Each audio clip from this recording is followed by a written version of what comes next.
This patient came to see me 6 months ago complaining of pain.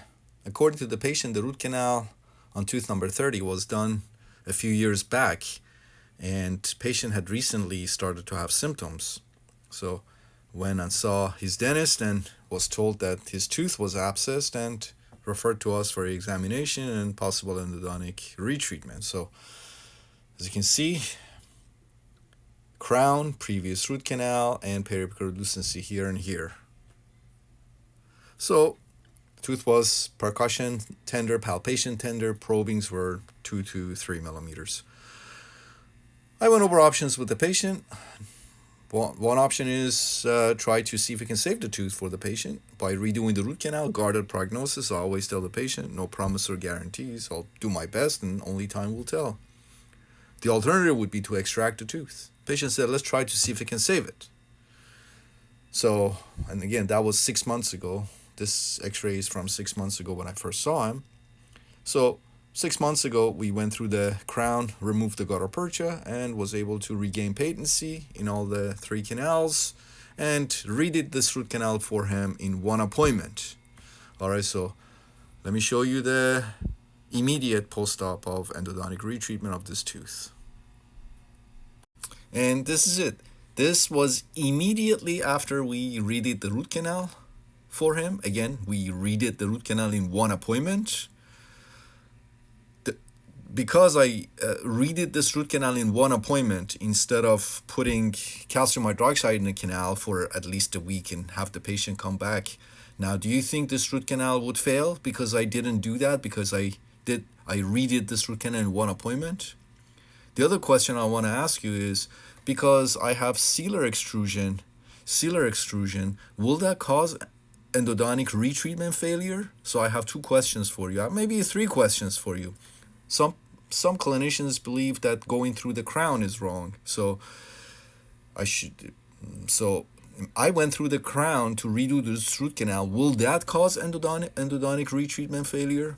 Will redoing the root canal in one visit cause endodontic retreatment failure? Will sealer extrusion cause endodontic retreatment failure?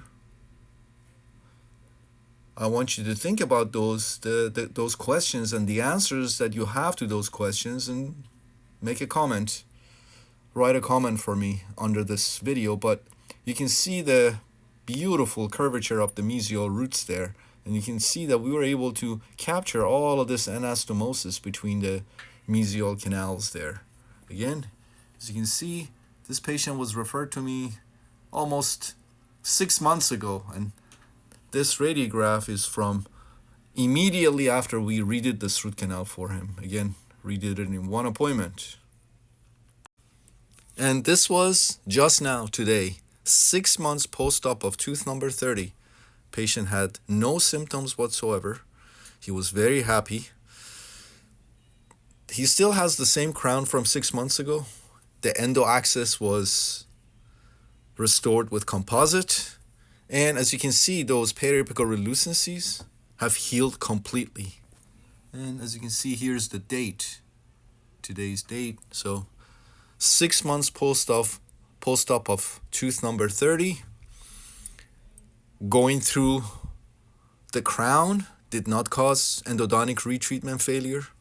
Redoing the root canal in one appointment did not cause endodontic retreatment failure. Sealer extrusion or extrusions did not cause endodontic retreatment failure. 6 months post-op of tooth number 30. Let me put the radiographs next to each other from before and today so you can appreciate the fact that those periapical relucencies have healed completely. And here it is. So take a look 6 months ago and today. Look at that periapical relucency here and here. Again, that was 6 months ago before we redid this root canal in one appointment. And this was just now today. And here's the data as you can see. And let me zoom out again so you can see those periapical relucencies have healed completely. periapical lucency here and here 6 months ago, and gone.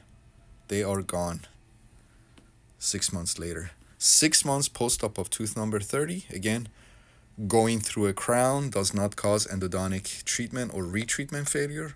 Redoing the root canal in one appointment, or doing a root canal in one appointment, or redoing a root canal in one appointment does not cause endodontic failure, as long as I've gone over the criteria when you can do a root canal in one appointment when there's a periapical lucency, when you can't, when you can redo a root canal in one appointment with periapical lucency, and when you can't.